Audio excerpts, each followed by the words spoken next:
Irashaimase is something I remember. Irashaimase is welcome as far as I am concerned. And it's more of a come in kind of thing, right? And we cannot. Yes.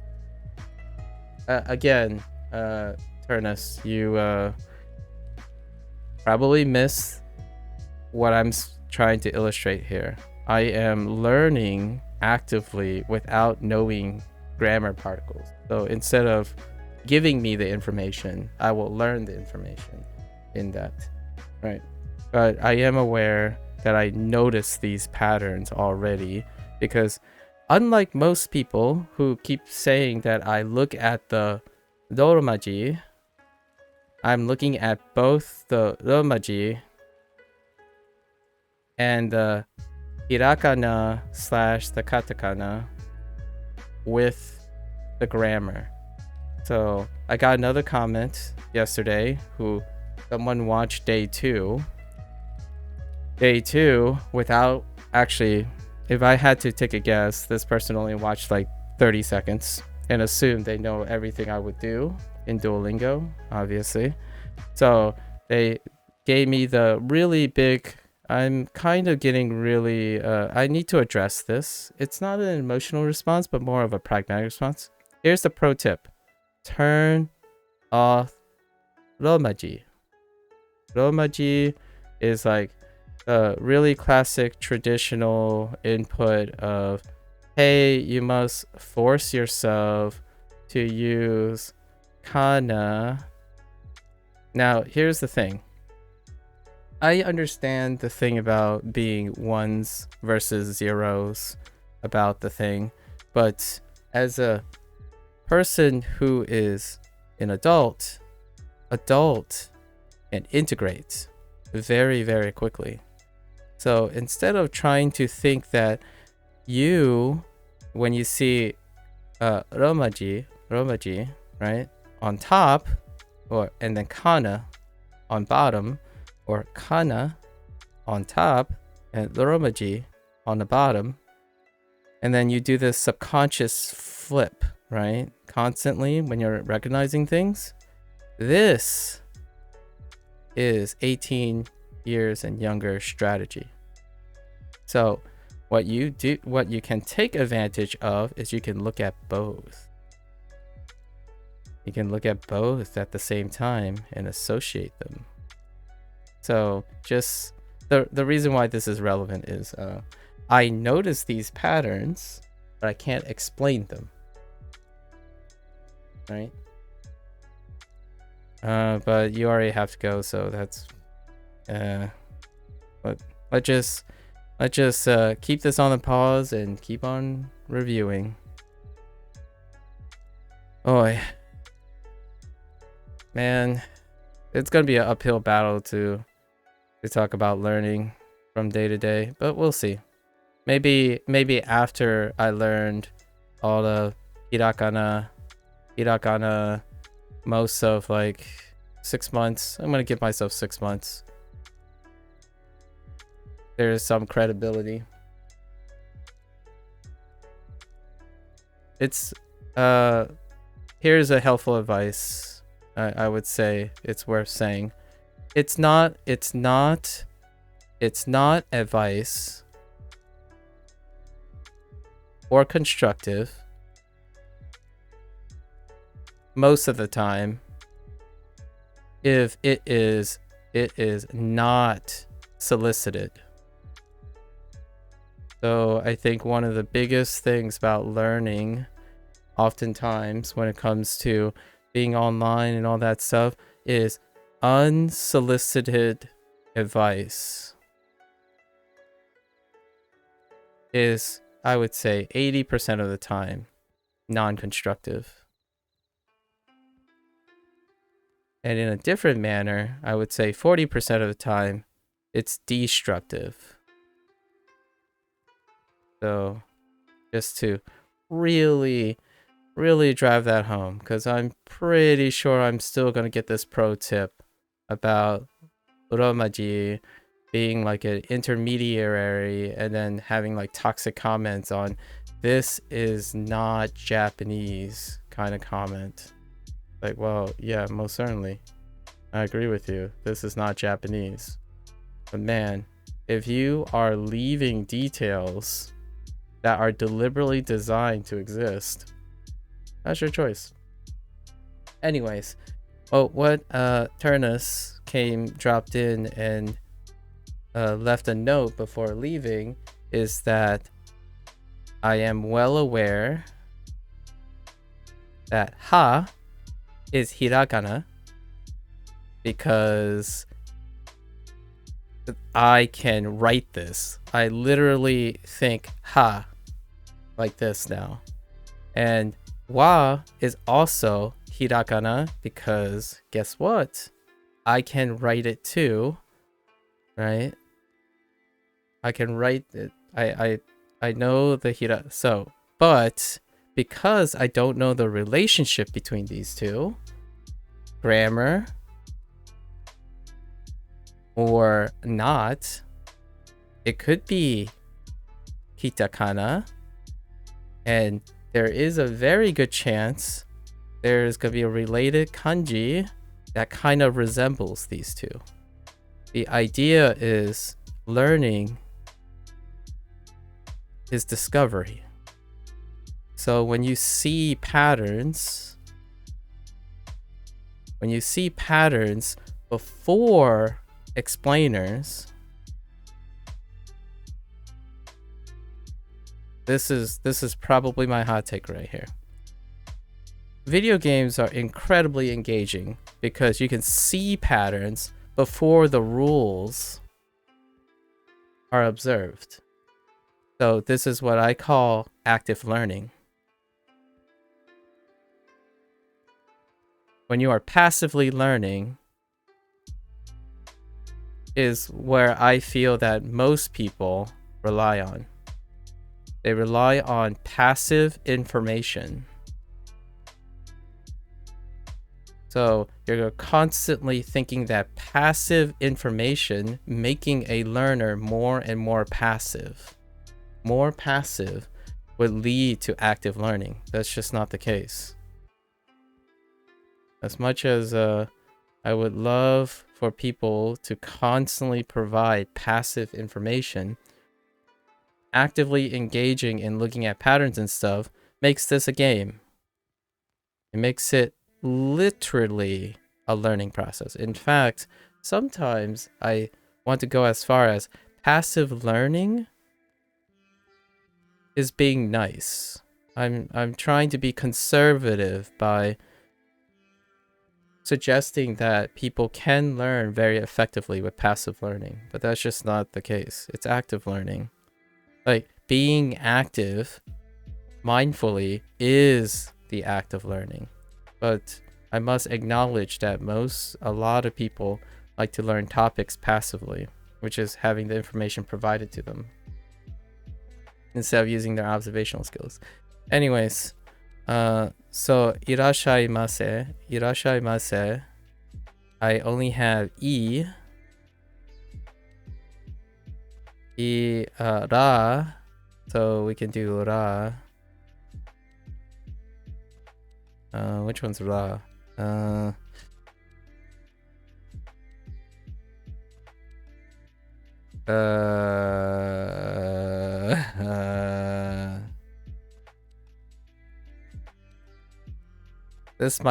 This is a question mark. Ra.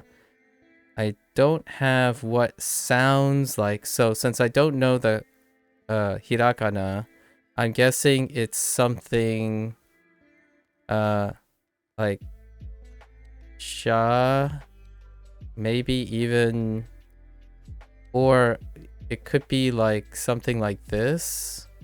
So irashaimase.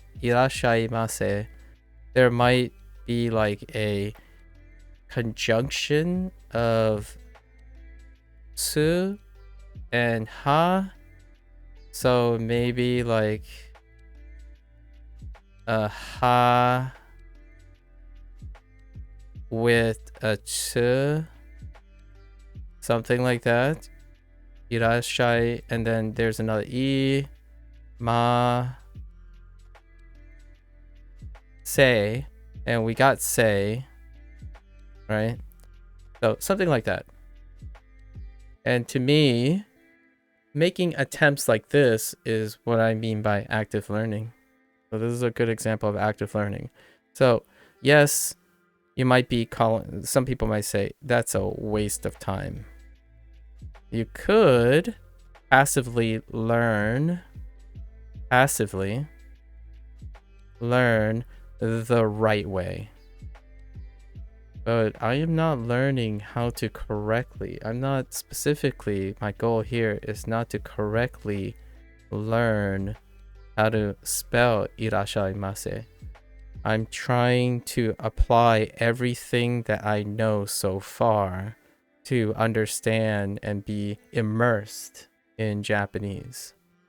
So it's a very different approach, and I personally think adults work better, quote better, when you do things like this.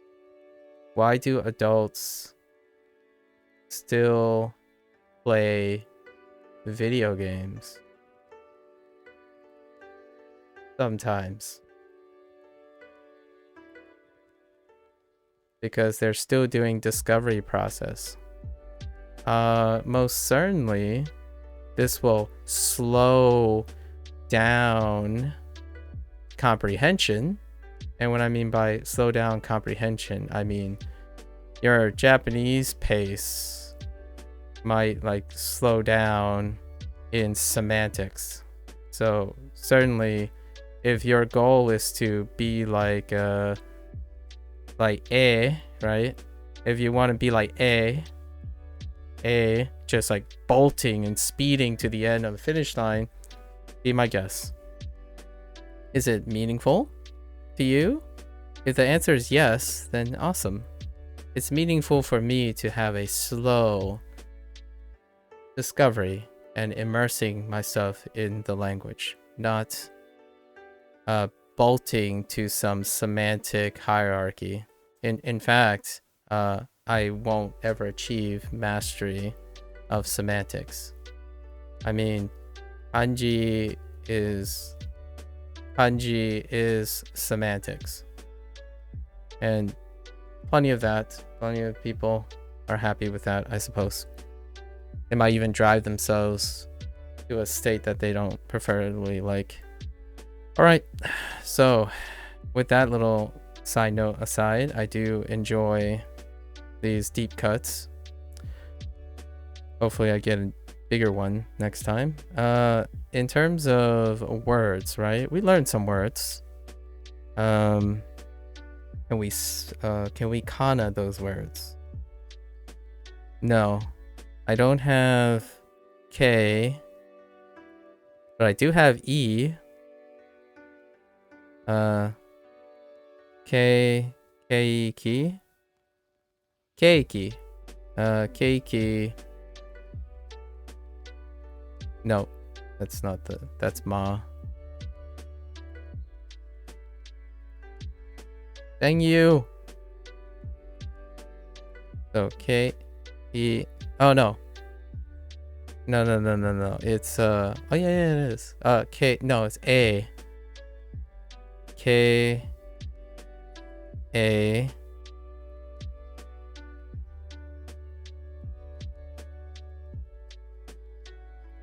Keiki. I think that is, and then we can do, so we have no K. A. E. I think that's the uromaji, and then this is cake. So that's one of our words yesterday. And then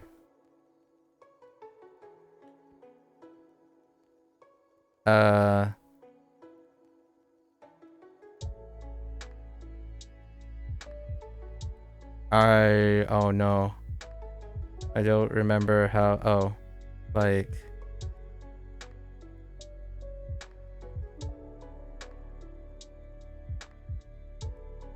no. Oh no, Can I do the Loromaji? Probably ka re curry. Yeah. So yeah, I still don't have this. This is A. Already gone over A. And ka, I'm drawing a blank on ka right now.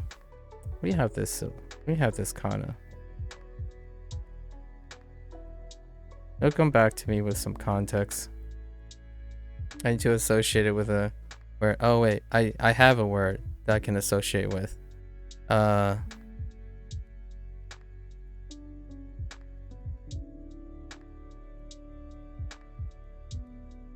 it. Alright, well, unfortunately. So, cake, curry. Is that it? That's all we learned yesterday? I guess we learned how to order stuff and greet. So I did my attempt at konnichiwa. And there's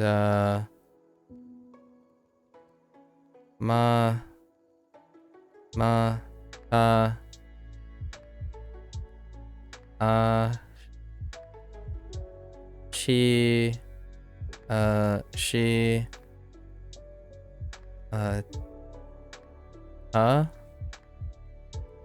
mata ashita, which is see you tomorrow.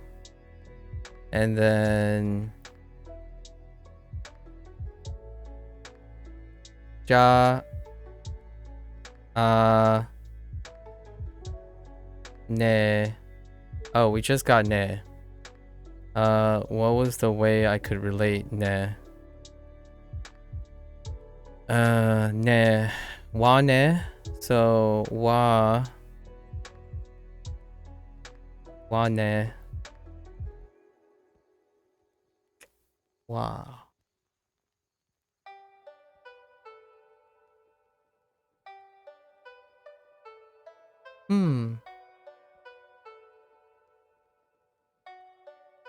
I guess it'll come back to me too. I need more context. I was associating these two. Ta. And then ni. Oops. Ni. Right. Ta, ni. And then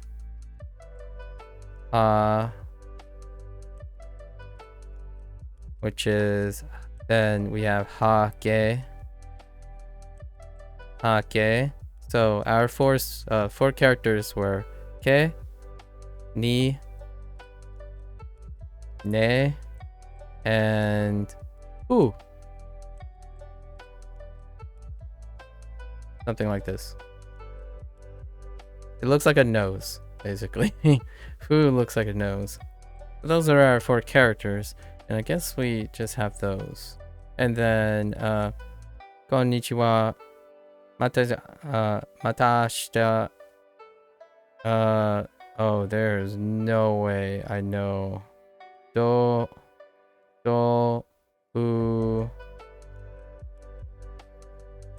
u zo yo ro yoro shku. So shku. That's a lot of missing kana. A lot of missing kana. So dojo yoroshiku, which is nice to meet you. Actually, that's actually a little yesterday's, the day before's segment. And then konbawa. So kon ba wa. Man, why am I Oh man, I still can't associate wa. All right, well that's enough recall. Recall again still sucks. I am very, very under practice with recall. So let's look.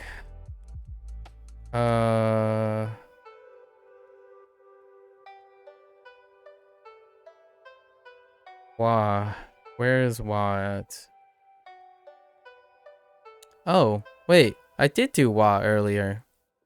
Oh, in konnichiwa. I did do wa. And then wa, since I know wa, I know ni, ne.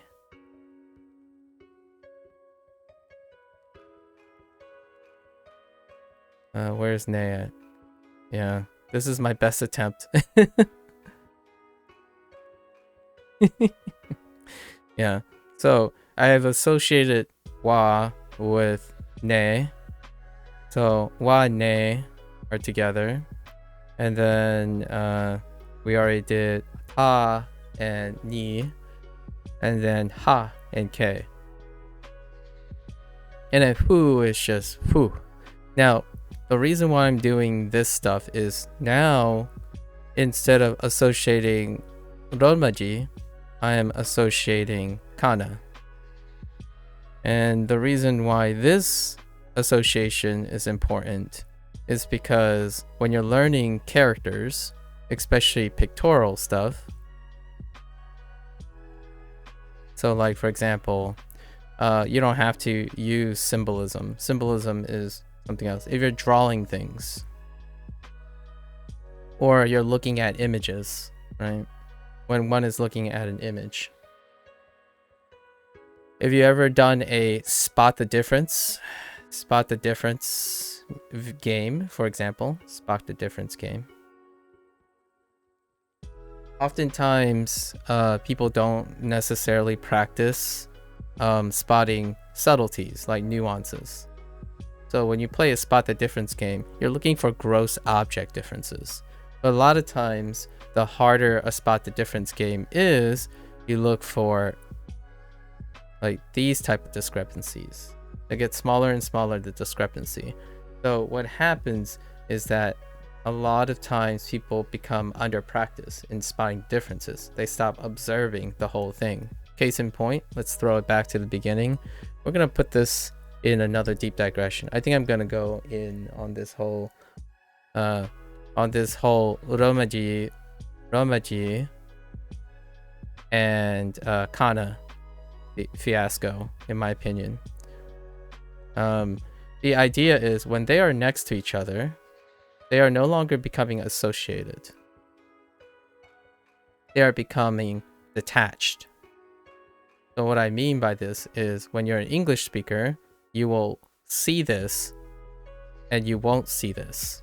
You won't see the kana under, even if the kana is on top and romaji is on bottom, it still kind of do this, right? It's sort of tiny, but then it kind of deflects down here, largely because of subconscious like intuition, conditioned companions.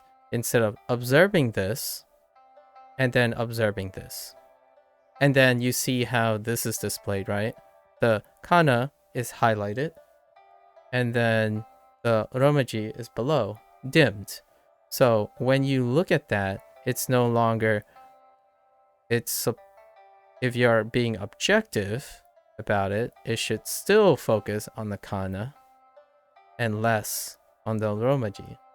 Now the idea of leveraging your intellectual leverage, right? Leverage that experience is the idea that you would probably know from experience what is an effective way to draw your attention to things. Alternatively, you could practice all of these and do romaji on top, kana on the bottom, romaji is highlighted, kana is dimmed, then you do the reverse combination. The idea is learning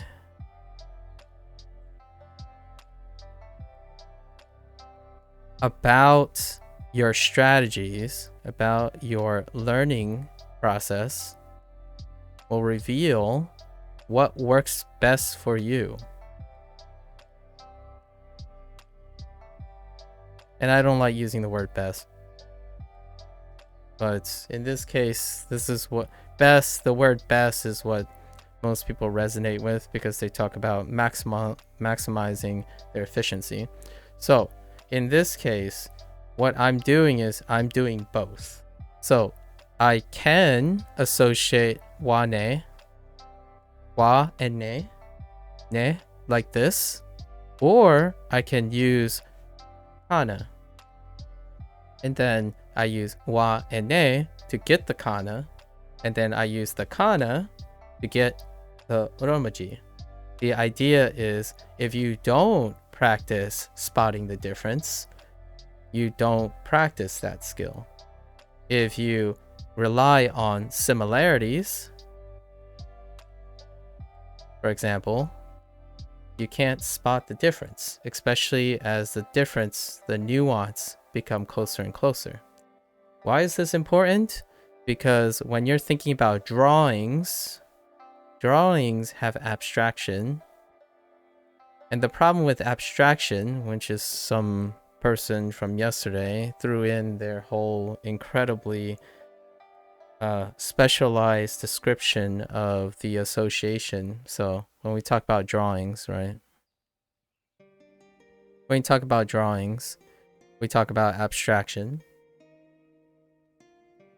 You pick someone up? I see. So when we talk about abstractions and drawings, the reason why someone yesterday dropped in to try to talk about the chicken or the egg question about meaning to, we're gonna say pictorial things, and it's back and forth. Like, does the pictorial thing impart the meaning, or the meaning imparts the pictorial thing, right? Because in this case, we live in between, where something is established already, one or the other. So I fundamentally disagree with that person's comment before, where they thought of it as unidirectional, where like, or actually they thought of it this way, where you have a pictorial idea and then you ascribe meaning to it. You can do both. You can go back and forth. The idea of going back and forth is to produce this exercise. You're exercising and practicing how to impart meaning, how to use meaning to create an image, or using an image to develop a meaning. The idea about doing this back and forth is it aids in languages, whether they are Roman characters or pictorial. And this comes with the idea of artistry, because when you're writing, it's actually drawing, in my opinion, because I'm doing both. I see characters as a form of drawing because it's and then that meaning comes from abstraction. So when I take kana and go to romaji, and then I take romaji and go to kana, I'm practicing these are two separate skills in learning. Some people can get away with never doing this. Good for you. Some people never do this because of their goals. Excellent. I learn by doing all of it, because when I learn language, I'm not learning just Japanese. I am learning to learn. So when I have to teach someone when I learn to teach someone a new language, if I had to practice all the skills necessary to get someone to understand anything, the first thing you do in traditional education that I feel is myopic, and I get this comment all the time when it comes to learning video games, all this stuff, it's always the advice. When people provide unsolicited advice. And it's incredibly telling if the unsolicited advice comes from someone who's not an educator, in my opinion, especially a modern educator. So where is this coming from? When you think of traditional advice, you think of one size fits all. So how does this relate to the whole people commenting? This is the most common comment, and it's absolutely informative. It's very important to me that this is the most common comment that I hear and I read. So I go online yesterday and I read about the comments and then did a little digging and try to grab and it's absolutely true, for sure. However, I am not here to reiterate the same thing that you can find anywhere else. Like, if someone already done it, I would point you into the direction that that person is most skilled at. So when I hear turn off romaji, it leads to romaji being not Japanese. Obviously this isn't everyone, don't worry. If you're not in that group, that's perfectly fine. Turn off the romaji, not Japanese. It's a crutch. I don't know why I rolled the C for whatever reason. Not Japanese, because it becomes a crutch. And then oftentimes they talk about objectifying. So objective metrics, like what Ernest probably is going to say. Yeah, kana, romaji are different skills. I have noticed when interacting with native speakers that long sentences consisting entirely of romaji take longer to read compared. Yep. So you're going into objective metrics, which is volume, length, right? Volume and length. And this means the better way is the compressed way. So the greatest wonderful thing about pictorial representations, and I absolutely love it. It's incredible. That's why I love Asian languages, even though I actually literally don't read Asian languages. Well, I guess now I can consider myself partially reading something, the act of partially reading something. And then obviously, how does this relate to Japanese? Well, if you have kana, but more specifically, if you go hirakana, and then you add katakana, and then you further compress into kanji, you get compression. And compression looks like objectively fewer isolated elements, but really these fewer isolated elements are a compression of clustering. So for example, when people compare English, or aka the Roman characters, a person who's competent in Japanese, I would say, would think ta is more efficient than ta, right? This is the romaji. And once it expands, like, you can even notice the stroke difference now, right? You can even notice the stroke difference now. But now when you expand it like really wide, like you get up to like 43 characters, right? Then it will be really noticeable, because we're thinking about math now. We're thinking about objectivity. This could be like 100 plus characters. So yes, I would agree, objectively probably take longer to read, right? Definitely longer to read. And And I'm sure Turnus is gonna go into the whole. Okay, so Romaji probably. I just saw a paragraph, so probably Romaji has different systems. Common things I notice: it's inconsistent, etc. Yeah, that's more objective stuff. I get it. Objectivity is awesome, right? So you probably said that. It's interesting to know that on Minecraft servers with native speakers, they're using Romaji, specifically the Nihonshiki. Yeah, Nihonshiki system. Duolingo uses Hepburn. Yep. And their sentences look like this. Yeah, fair enough. Got it. Yep.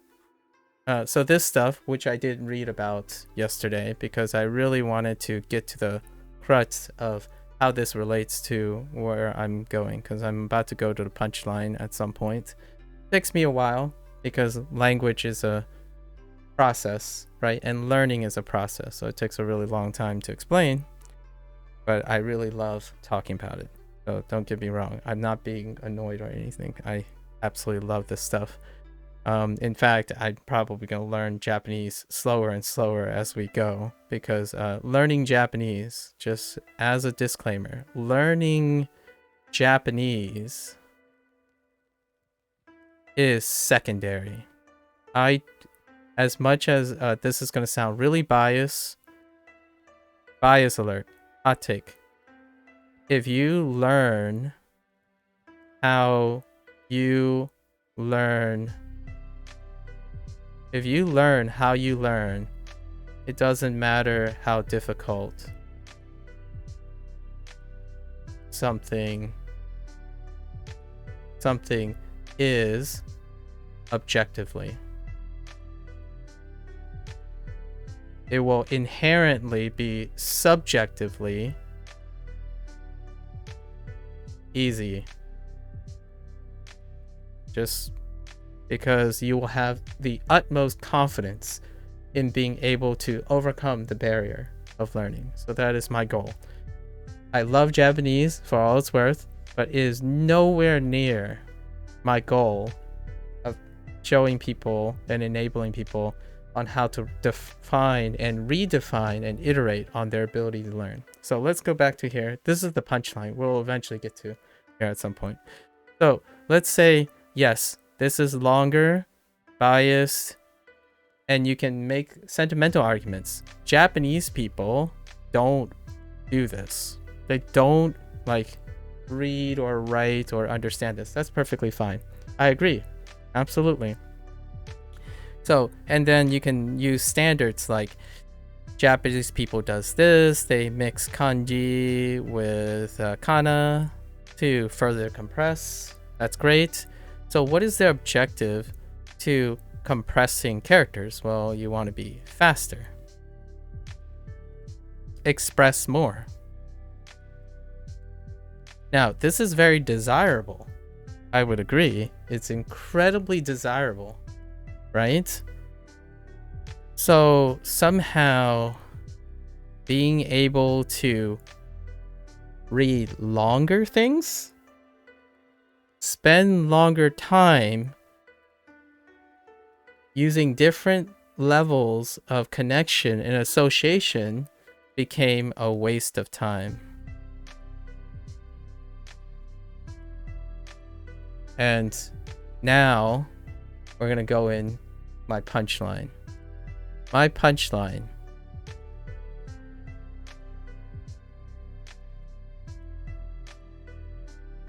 Learning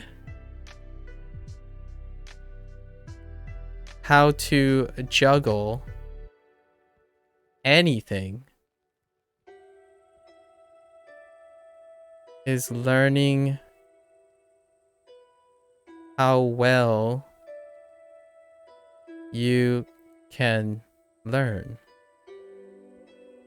So while Romaji is not Japanese, what are you practicing with Romaji? Well, if you don't have the goal of using this,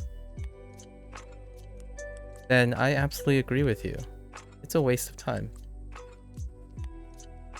Absolutely. So I had a comment, right? This is the second or third comment straight that someone said, you learn Japanese better if you go to the settings right up here and turn off Romaji. Guess what?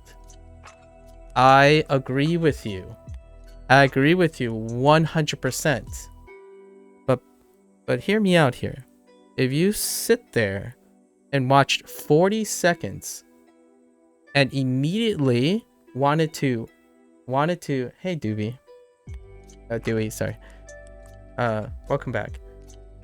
If you decided to spend 30 seconds, if not less, and looked and wanted to see what you wanted to see, which is when I was doing a lesson, you saw Romaji above kana, and you automatically said, oh, this is exactly all I see.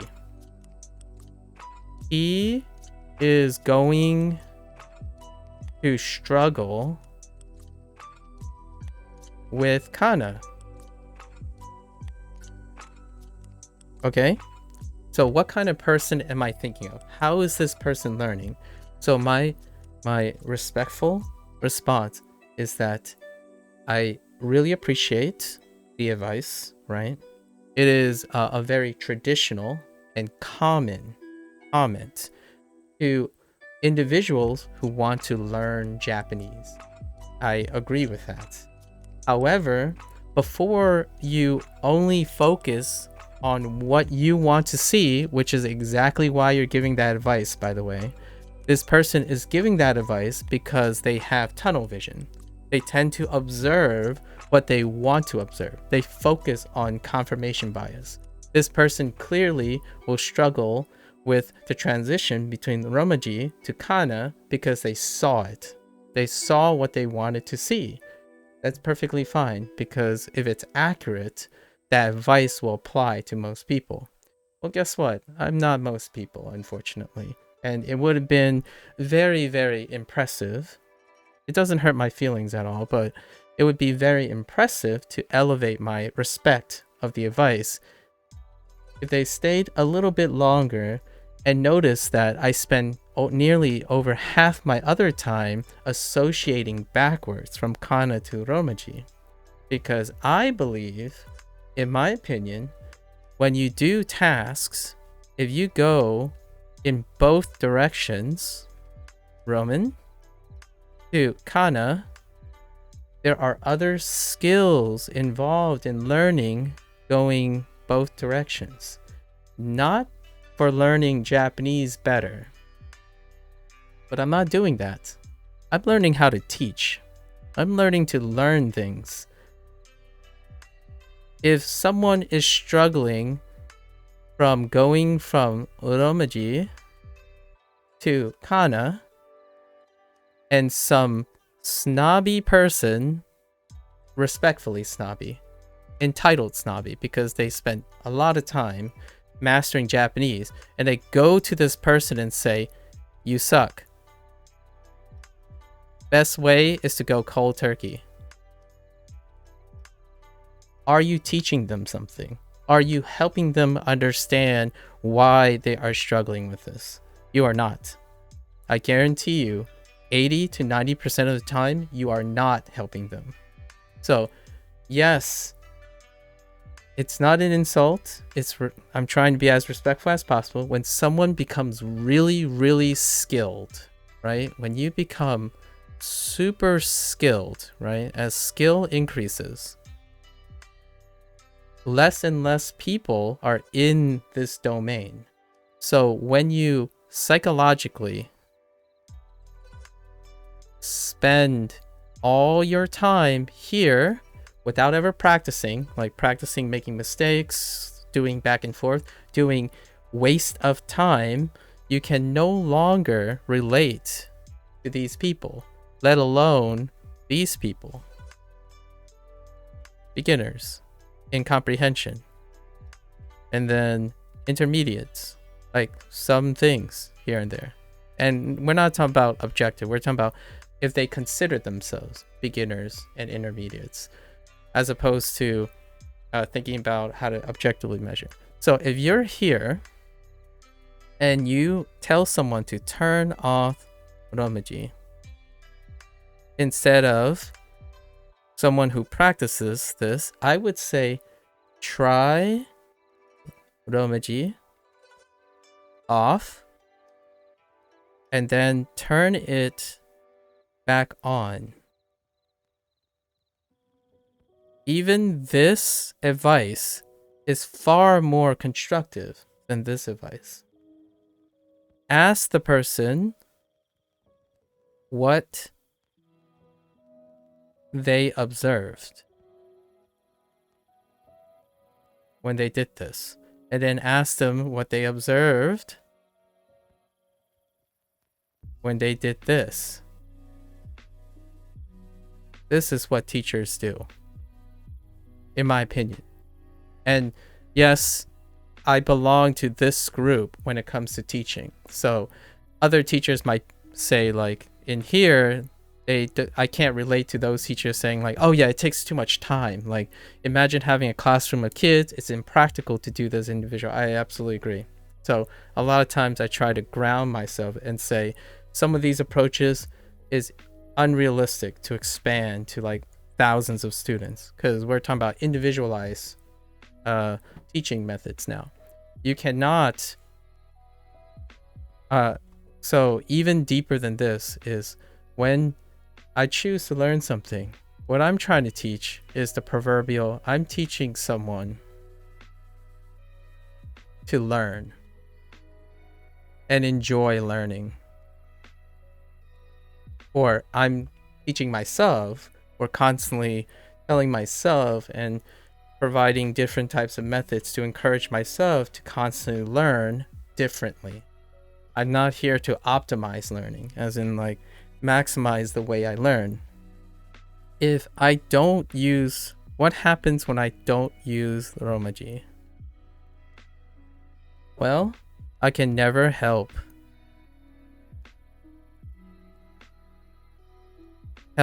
anyone who does over time. What does that do? It limits your ability to teach someone. It's great if your goal is to be the best Japanese speaker ever or the best bilingual. It limits your ability to be able to find out what's happening with someone who's struggling or trying to learn. So it's the paradox. It's the paradox of human condition. That's why when you have super smart people, they appear to be a bit less and less compassionate. And it's not their fault. It's subconscious, or it's practiced. The smarter and smarter you become, the less and less relatable you are from the people who are struggling.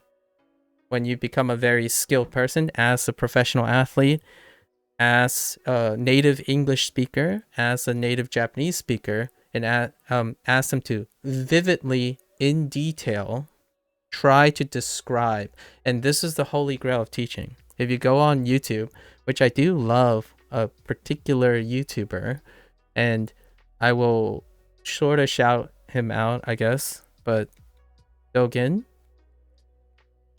he really does kind of make the attempt, and it's very hard to keep close in hand what these intuitive nuances are, because it's very hard to remember and describe to them when you have become an expert in something. So one of my particularly interesting videos that I found very provocative is is your voice different when you're learning a different language?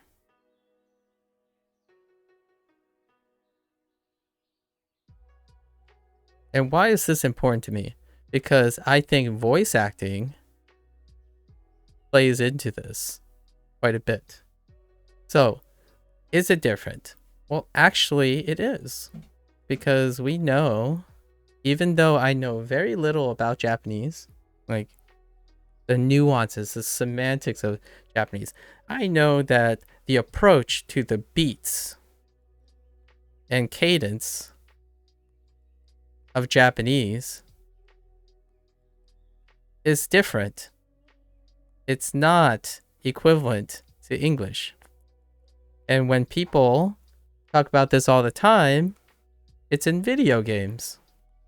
So all these skills I'm talking about is, hey Zena, is in video games too.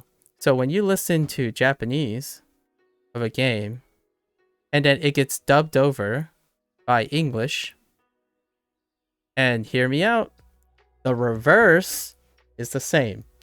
When you listen long enough and notice these things, you notice a difference in beat and cadence. Those are the words I would use, but different background. I come from a different background. This is more of a music background, as opposed to Dogen, who is a professional teacher and whatnot.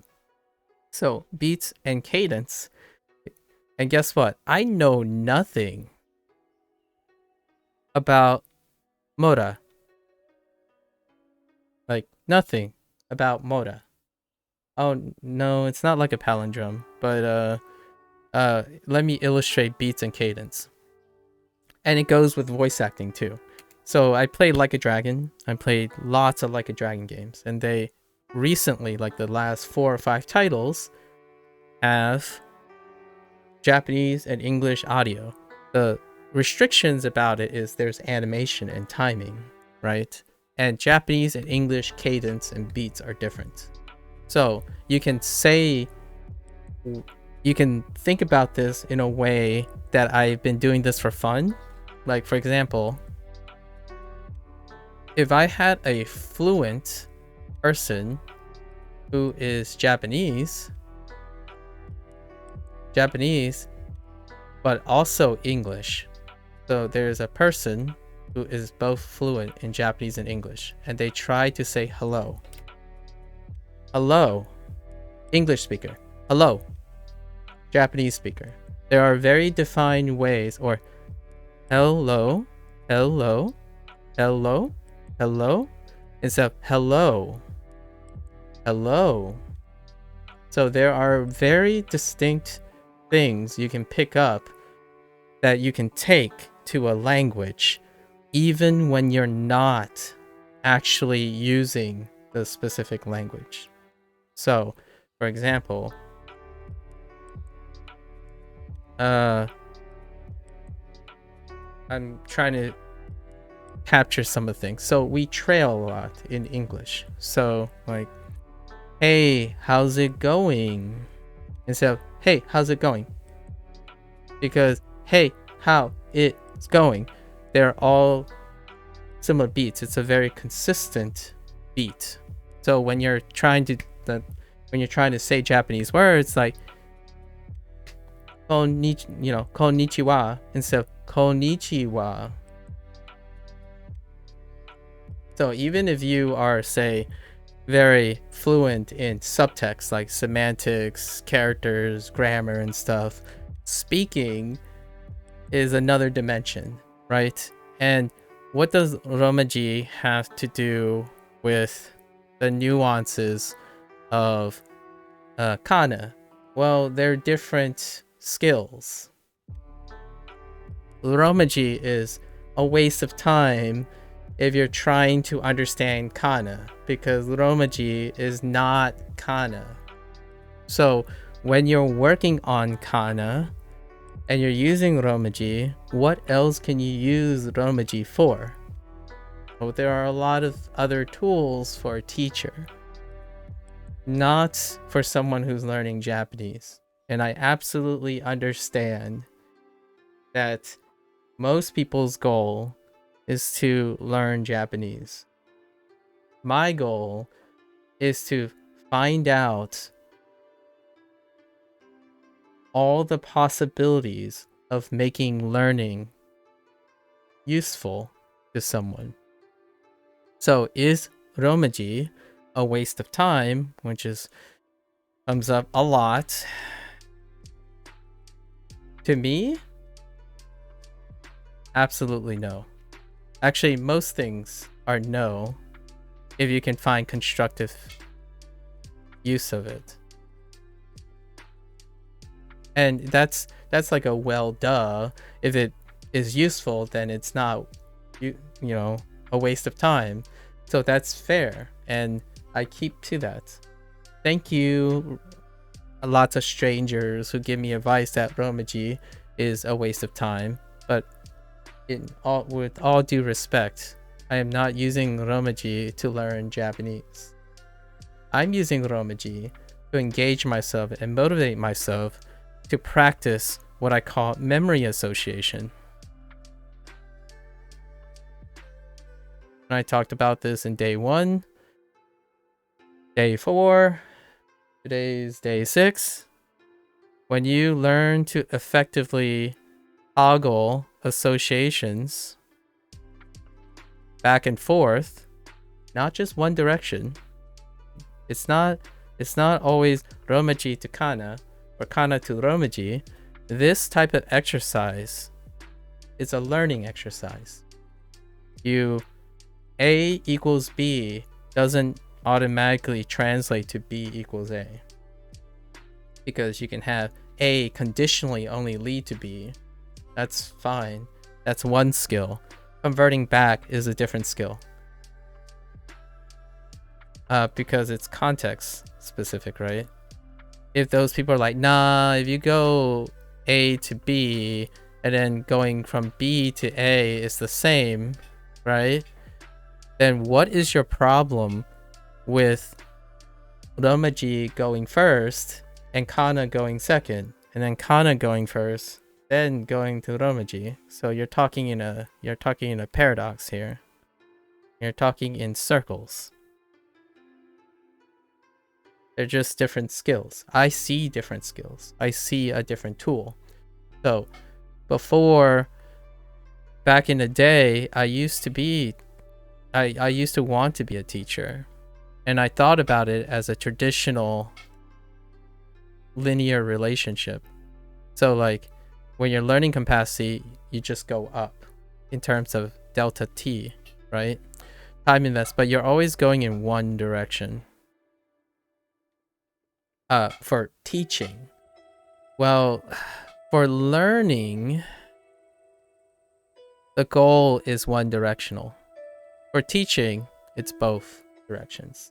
So here's my irony here. Here's the thing that I'm always constantly feel like I never stop learning about this, is because in order to teach, you always have to go backwards at some point. How else are you going to find new tools to help people who are over here and not up here? And that is why it's so impressive when I see people who are great teachers. But here's the sacrifice. Great teachers have to delta T. They have to spend time to not be specialists in the thing they're teaching. Because here's the common thing. Don't waste your time with Romaji, because to understand Japanese, you don't need this. Absolutely agree.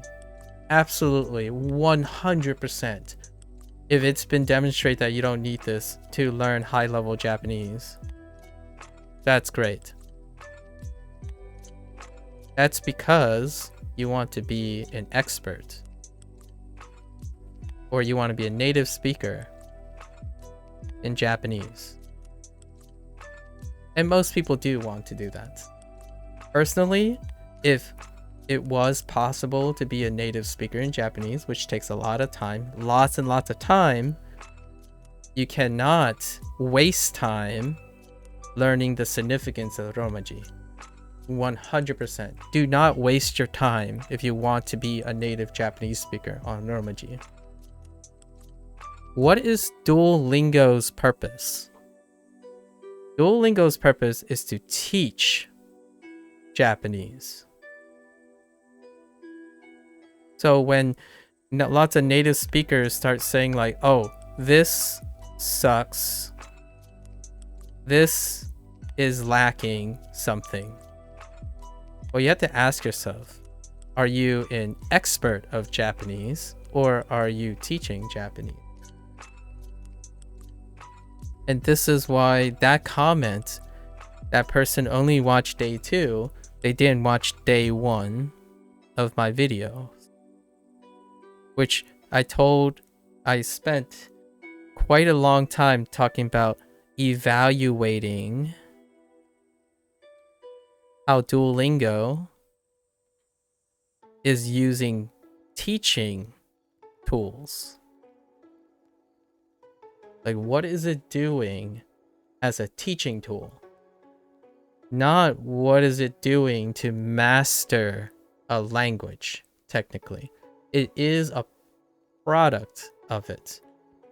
But the goal of my intent of using Duolingo is to understand what else can they incorporate. So, what does this mean? What does this mean to the way I'm approaching it, right? I personally love that they have learn and characters. Although it would be kind of interesting if they had learn words and learn characters. So what happens is that both of these two things get equal weight. Equal weight. And then make a separate character map that is reflective of learn. And what happens now is that, well, it draws this draws less toxicity, in my opinion. I actually do believe when you give unsolicited advice, a lot of times it can be misconstrued as toxicity towards a learner. And sure enough, even on Bushu and Renshu, there's plenty of discontent. And those people are in the minority though. When a traditional approach works, right? If it works, if it's greater than 50%, minorities are squelched. And not intentionally, like maliciously, but it still does not prevent these minority learners from feeling like it's toxic, right? And your goal as a person who's providing a teaching tool is to continue mitigating this feeling of isolation. So you're trying to jack up your traditional, and what I mean by traditional is orthodox, as in the most common practices. So Bushu, Rensu uses a lot of optimized orthodox, but they will constantly gonna have to try to mitigate minority squelching.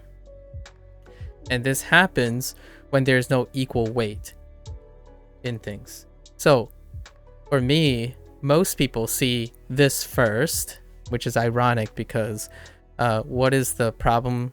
What do I feel is the problem of turning off Romaji? If this is a problem, what type of psychology requires this type of behavior? Well, if you don't want this, ignore it. If you don't want Romaji, ignore it. Focus on the things that are more important. Okay? So yes, that's very efficient. What does a teacher do when they see a student? When a teacher observes a student, what is their task? Oh, is it to see what you want to see and focus on what you think is important? What you think is important. And of course, before I was a teacher, well, I wanted to be a teacher, but at the same time, I want to be a scientist. What does science teach you? Well, clearly not to see what you want to see and focus on what you think is most important. Your focus as a science teacher is to observe everything as much as you can anyway. Everything is theoretical, right? Observe everything, then make an observation, make an interpretation.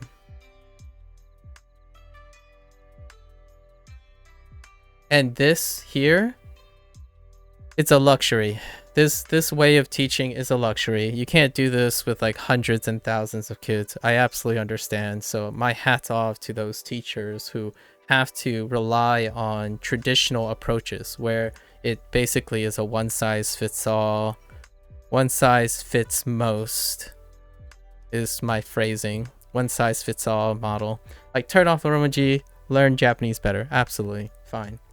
So I'm not, if I were to do that, maybe more people will say like, oh yeah, I don't dislike this guy, because I did get dislikes, obviously, because I disagree with this guy. It's not important for Romaji and say, I absolutely agree with you. It's not important for most people. I'm not talking about those most people. I'm talking about those people who struggle. Because I can teach people who are already good at learning. But what am I teaching them?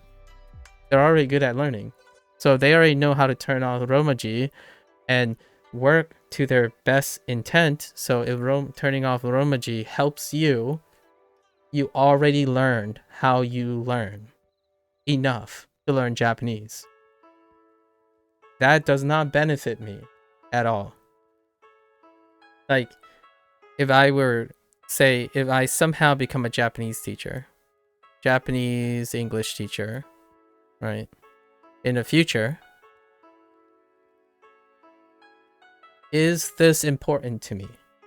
Well, I see most people do it, so I won't need to practice seeing that. I won't need to practice someone who benefits from turning off Romaji.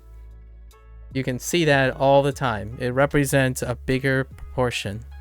But what about that kid what about that kid that moved to Japan and learned English as a first language?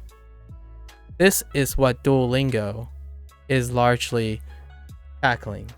Not a person who can cold turkey and commit.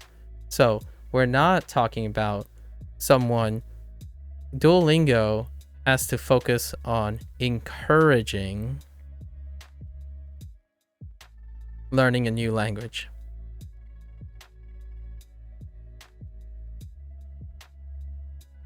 That's their goal, right? That is their goal. So when you have experts or native speakers saying this is right,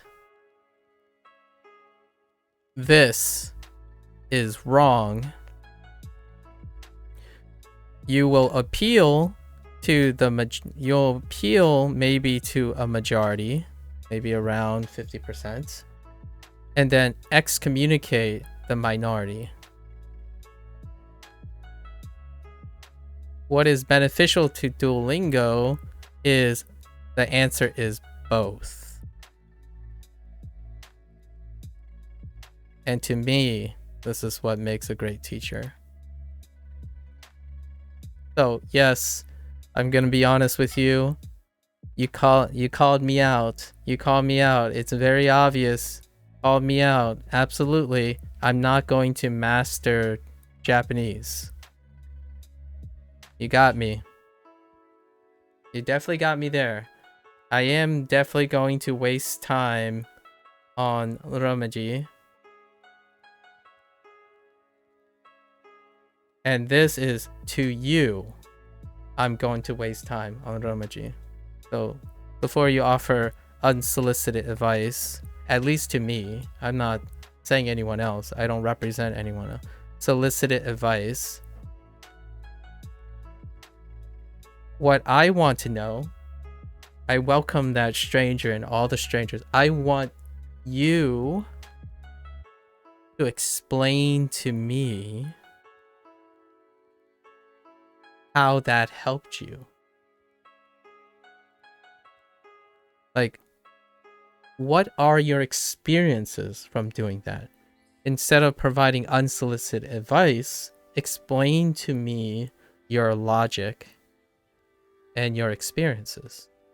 That is the most helpful thing to someone who focuses on teaching and learning, in my opinion. And that's why streaming is fantastic. When you stream, you're sharing experiences. When someone's offering unsolicited advice, you can draw parallelisms with backseat gaming. These personalities are incredibly associated.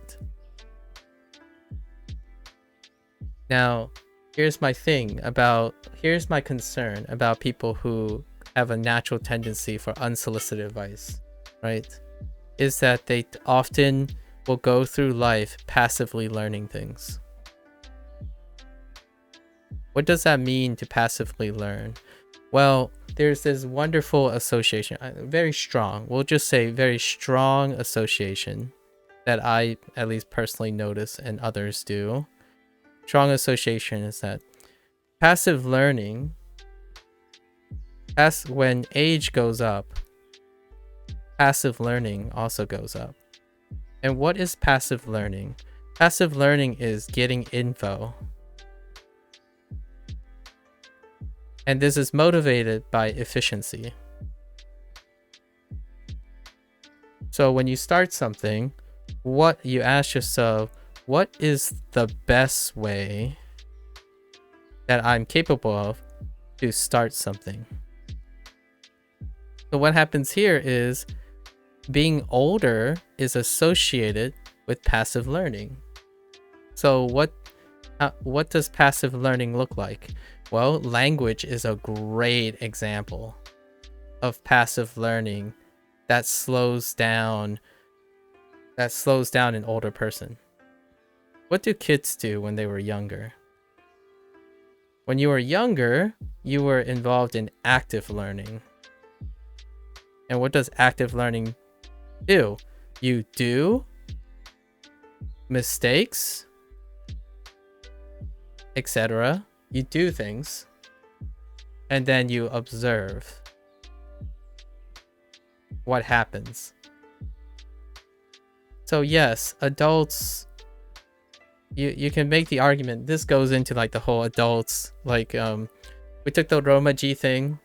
I'll connect all these things. We took the Romaji things, why Romaji is not great for kana, and then how kana leads to understanding the Japanese thing, which goes down a rabbit hole of why do older people struggle with learning language specifically, just language. Oftentimes this is a topic about older people learning new things, which that's a whole different topic. We'll discuss that maybe in the future. But learning language, why do older people take longer to learn a language versus the younger one? And often it's a contrast between the reliance on passive learning versus active learning. Now here's my 2 cents. Yes, there are some neurological studies that show like neuroplasticity, that timeless, age-old, looking for the physiological explainer to why older people learn things, quote unquote, slower. right?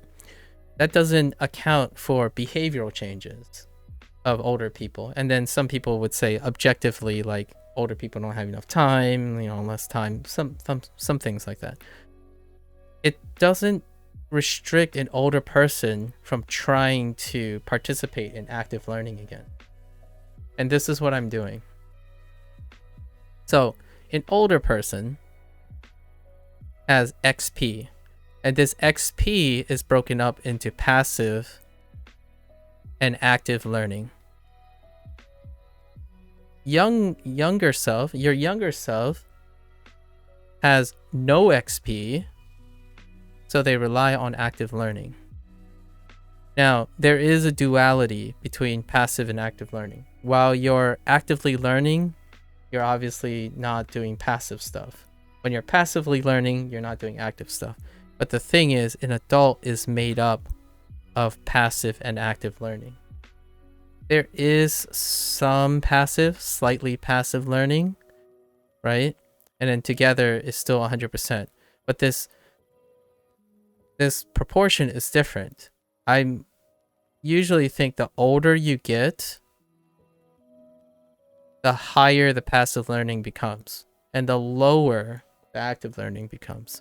And as a kid, your passive learning is actually going up as well and going down. But the magnitude is way bigger in the beginning. So how do you shift some of these? Well, you can choose to continue passively learning. That'll be a great way. So as for a language, when you passively learn, what you think about is rules.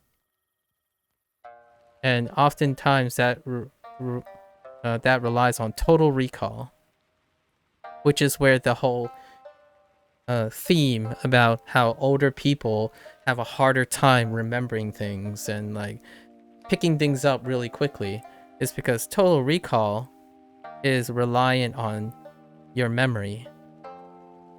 Well, here's the problem. Memory's plasticity is different for adults because they have lots of memories. And it will continue to have more memories. And you throw around these terms like interference. Cognitive interference is a big one. Basically, the colloquial is you have to unlearn certain things to become more flexible in learning new things. So like, how do I uncouple Roman characters from kana, right? How do you uncouple them? And this process takes time, which effectively means adults, or the older you get, take more time. Now the question is more time equivalent to efficiency? Well, here's my thing about this. If you're only focused on learning a language, absolutely, it will always take more time. Like if your goal is to pick up Japanese, pick up another language in an older age, I absolutely agree, it'll take longer. But what other skills are you practicing while you're doing that? Well, first of all, let's take it from a kid perspective. Kids burn out. Adults, if you know how to learn, adults don't burn out as often. Because what you can do is you can learn language passively and actively, efficiently. So let me give you an example. As a kid, if you give a kid math and they hate math, this isn't going to happen. If you give an adult math, if they've mastered how passive learning works, they are likely to still learn it with their experience. And what are these experience points? Motivations,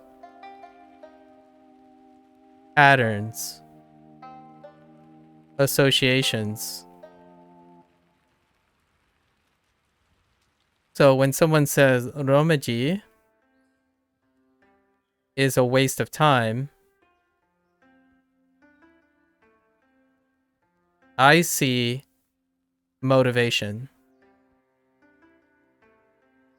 So when you scour the threads, right? When you scour the threads, when toxicity is pointed at romaji, and that person using romaji is English speaker, inevitably, if they are younger, they're more likely to quit.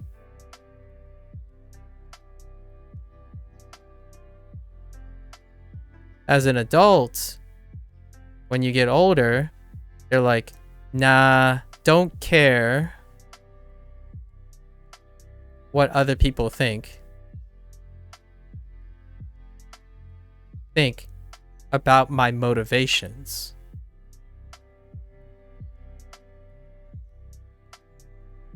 And you have many years of experience that can mitigate this toxicity impact.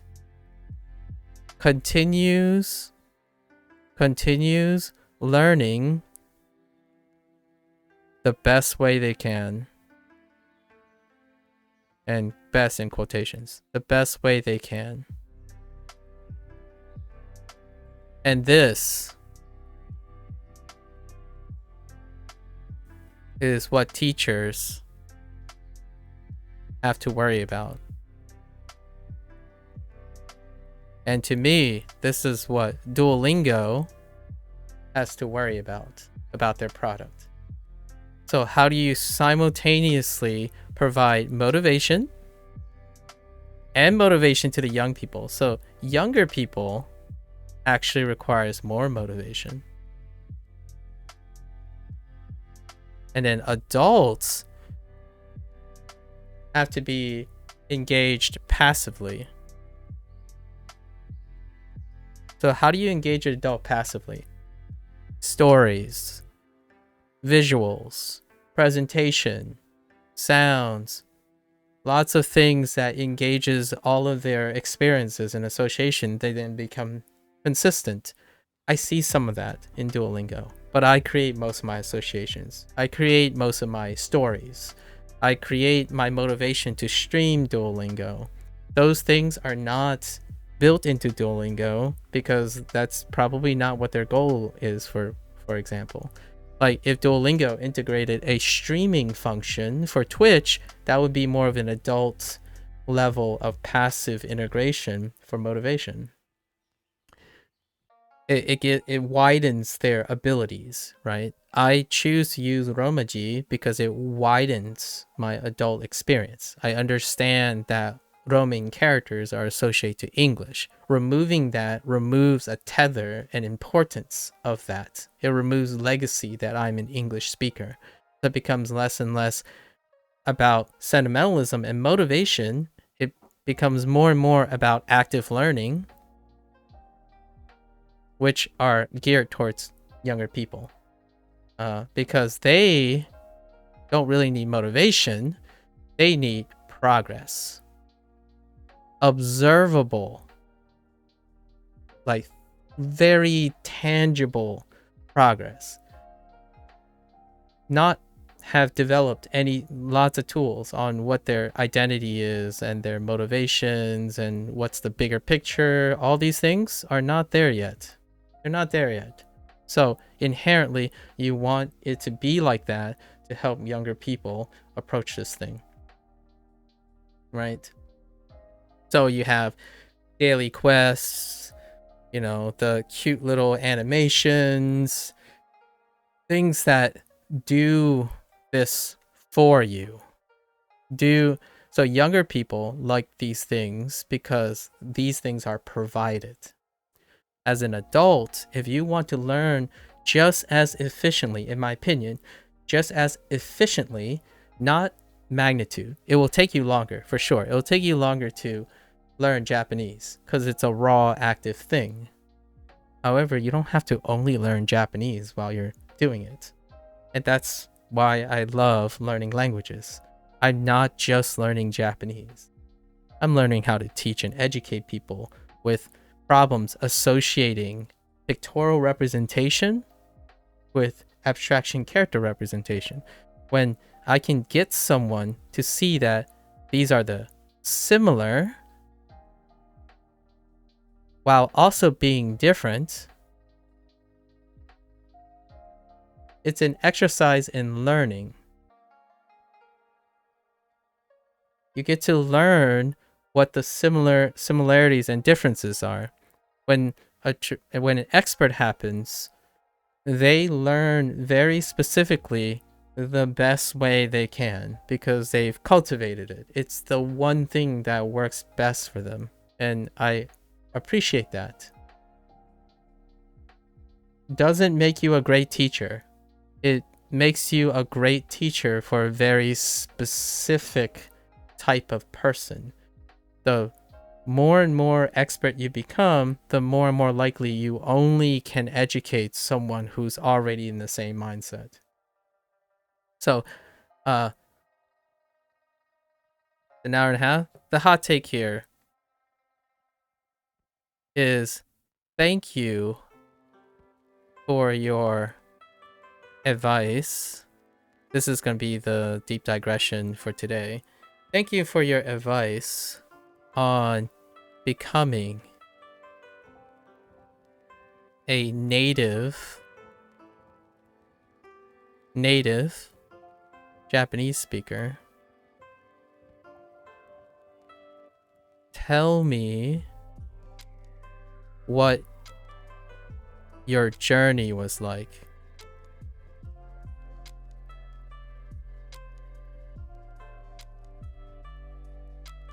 That's the hot take. Express yourself because I'm learning. I am learning this, not this. It just happens that I can do this and that at the same time. The answer is I can do both. What separate, in my opinion, I choose to be able to see O in Romaji and Kana. I'm not using this as a crutch. I'm using this as a tool.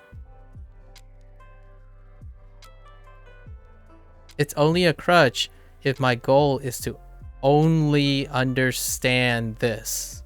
And that's not the goal. That's not the goal of only understanding Kana. I don't want to only understand Kana. In fact, why is this important? Is because when I learned English, I still don't know how IPA works. Or is it called IPA? I still don't know how English phonetics work. And I always wondered if I could learn a new language. These are all deep cuts. I always wondered if I learned another language that uses some sort of phonetics that contextualize things, what will that be like?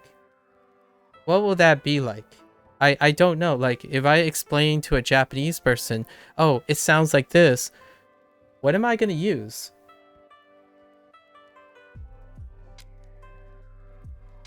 So yeah, so let's see. Romaji is not important, right? Romaji is a waste of time. So recently, I do this in my off time. It's a lot of fun, guys. It's a lot of fun. You see the word earn, right? Here's the word earn on daily. A ru earn earn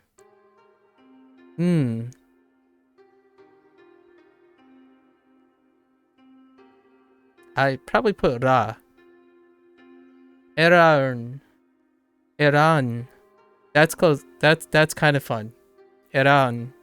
E-a-ran. Eran. Just because.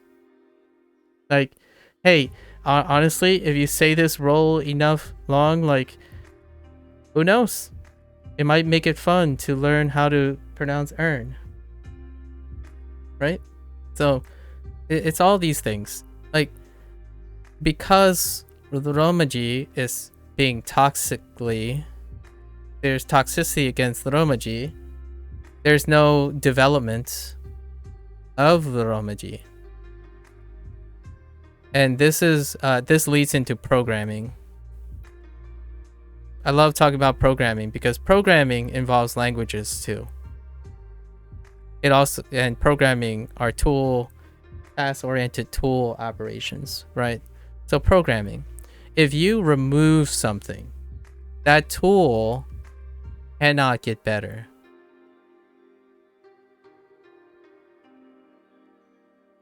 You could replace the tool with something else, but then that'd just be an iteration of the tool.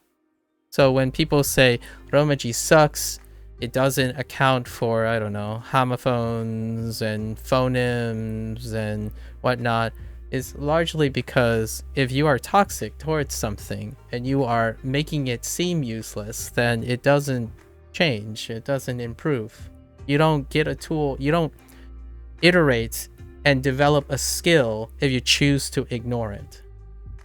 That's just it. So when someone tells me, after watching me for 30 seconds, I'm only looking at the Romaji because I'm obviously an English speaker, well, unfortunately, I respectfully disagree that I'm doing that. Because my task is not learning Japanese using Romaji. It's learning the relationship between Romaji and English and Kana. And one day, I could see how to mitigate or add to Romaji. So when someone says, I want to learn Japanese, how could I get a softer bridge to Kana? Well, you could use all the Romaji that people keep using and are toxic toxic toward. Or I could add my own flavor of how to progress Romaji. Because if you don't use a tool, you don't know what it's lacking or how to make it better. You legitimately just ignore it. And that's why one of my hot takes here, I don't really like the word waste. When someone goes to another person who's doing something and they say, you're wasting time, that is someone who's probably a very smart person, specialized in something, but decided to offer advice out of the kindness of their heart, right? It's good intention, but become destructive. And when someone asks me in like scientific terms, what do you consider as constructive criticism? It is not unsolicited advice most of the time. And it lacks compassion. So in the scientific field, right, a lot of times, how do you get consistent? You remove emotional things from it. But that's only possible when you are seeing or trying to see everything. So ask yourself, what is objective about removing Romaji? And advising someone not to use Romaji while they're using it. That is not objective. You do not have experience. You choose to not see the evaluated. So you don't have a take on it that is helpful to the person who is currently using it. And when I go to forums and stuff, this is just one day, one evening, not even a whole evening or years of it. You go there and then you have like specific forums. I'll let you imagine what type of forums they are, of particular apps, very popular apps, and they say, oh, I'm sorry, our community is not like that.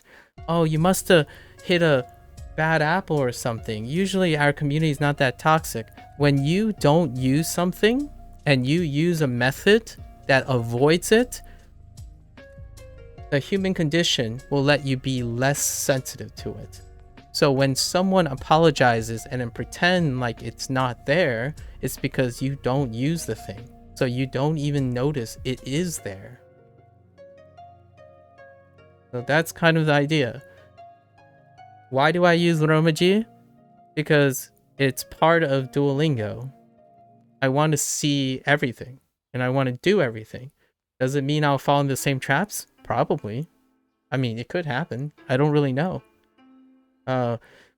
If I find out 6 months later that, oh yeah, man, I can't stop thinking Romaji instead of Kana, then hey, they were right. I was wrong. And guess what? I learned from that. If I don't use Romaji from the start because someone told me, then I'll never know. And guess what? It is a waste of time to the people that are talking about it, because their goal is to learn Japanese. My goal is to learn if I fall into the same trap or if I suffer from the same deficiencies. And my hypothesis, right, is that I don't fall into the same problems because I learn very differently from my exercise. So since my hypothesis is I don't, I'm going to try very hard to prove if I do. So what I do is I challenge myself. Let me use Romaji. Let me contextualize all of the English or all of every language that I can possibly get my hands on and contextualize it into English. Do I still fall into the same problem of literacy and efficiency? I don't know. I technically only formally learned 2 languages, which is English and Spanish. And guess what? Spanish has the same relationship. Really, it kind of does, outside of your conjugations. Like, one thing I love about the thing that I fell in love with Spanish is you can nerd out. You can nerd out to conjugations. If there's any, or the conjugations, not conjugations, it's the verb stuff. So like comer, right? Comer, and then you have like comi, like all the verb conjugations. It like comido, right? Like it's like there's like a root, but you can conjugate. I need to brush up on my Spanish, but like doing, you know, past tense, past participle, present tense, all that stuff, that's amazing. You can nerd out to that. Just like you can nerd out to kanji in Japanese. There's a nuance and richness to those. But the thing is, what am I doing here? And it goes back to what I was reviewing earlier today. What I was reviewing earlier today. Why am I doing like associations? Like, for example, ta, ni, these are the Romaji, right? Well, ta, right? So ta is this. Oh no, actually, sorry. Ta is this. So ta is this. Well, it's kind of more like this, right? And ta is related to ni, as in I'm relating the kana and the Romaji. So ni is this.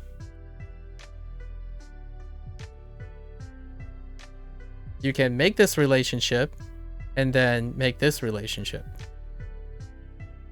The idea is I'm practicing what I call passive passive learning. But I'm actively discovering these associations. You're relying on observational cues. As a younger person, you're not necessarily looking for patterns. You just know that when you see something like this, you'll just brute force and remember that this is knee. So the younger you get, or the younger the audience is providing advice, their advice is to remove something, right? And you only see one thing. That's perfectly fine. I'm just going to tell you, this is not using your XP or basically your adult mind. You are not adding more by learning this way. In fact, you're gonna be very narrow-minded and hyper-focused. And hyper-focus is amazing. It's amazing when you have a singular goal. Your singular goal is to master kana. If your singular goal is to master kana, the advice from someone is just spend 2 days straight. Just 2 days straight. Write all the kana 10 times over and you'll get it. It's like, great, awesome. Now you're great at kana. When I'm doing kana, I'm not just working on kana. That's why things slow down. When things slow down is because I'm not focused. So I trade off focus to be open-minded. And sure enough, guess what? When people are open-minded, it takes longer to do one task. Because when you're open, you have more ideas. So you really got to ask yourself what your goals are. The older you get, you're relying more and more about the ideas. So am I being more efficient at learning Japanese? Absolutely not. Am I being more efficient at learning 10 or 12 more skills than you? Absolutely. Is my time efficient? Yes, it is. Because I'm using Romaji as not a waste of time to me. You think Romaji is a waste of time, and that's fair. That's absolutely acceptable. There we go. We'll wrap that up into a neat bow. I almost feel like I'm inclined to do a deep digression every day now for learning Japanese, because it makes me remember this all the better. Like, I remember Japanese and are more fond of things when I continue to invest higher level thinking. In my opinion, higher level doesn't mean better, because remember that if you're thinking more deeply about things, you slow down. Things get slower. You stop. You have to trade off active learning. When you, for example, learning Romaji is not actively learning Japanese, right? It's passively learning Japanese, as in you already know Roman characters. You already know Roman characters, so it's passive. You're manipulating that meaning without actively doing something. And then when you're forcing yourself to do something, it's active learning again, right? Why is it harder as you get older to want to rely on your native language to learn another language? Because you are inherently more of a passive learner than an active learner over time. Adult minds are filled with lots of information, and you have to navigate that information. So you spend most of your time navigating and organizing all that information you have. Younger people have less information. They can actively acquire information faster. Not more efficient. I disagree with that. Because younger people have singular goals. They have fewer goals. Adults can choose to have more goals. They are actively practicing how to juggle passive information. So you can choose to do that, or you can pretend that you're younger or want to be younger and continue struggling with that. That's perfectly fine. Like, the facts are, I agree with people, neuroplasticity is lower. There are physiological explanations to why adults don't have a slower process in adopting new things. However, when they adopt new things, they are also reinforcing old things. Kids could learn how to play basketball and drop it like a bad habit and go and play baseball. And then when they grow into adulthood, they will be crap at the things they drop and great at the things they are good at. Adults, when you learn Japanese, your English tend not to, like, your native language tend not to suffer because you're holding on to it. You're juggling it. So effort is divided. When an adult learns a new language, they are retaining older ones because they have to. It's a passive response. So yeah, what am I using Romaji for? Well, I'm using it so that I can help people hold on to whatever they're trying to hold on to, and then using that to embrace a new thing, which is kind of just a different thing. Just a different thing. Okay, that's enough. That's enough for an open thing. I love talking about it. There you go. And I think we're gonna do this differently today. I want to start with Hirakana because I love this part. I do really enjoy learning characters. So we'll put in some time on character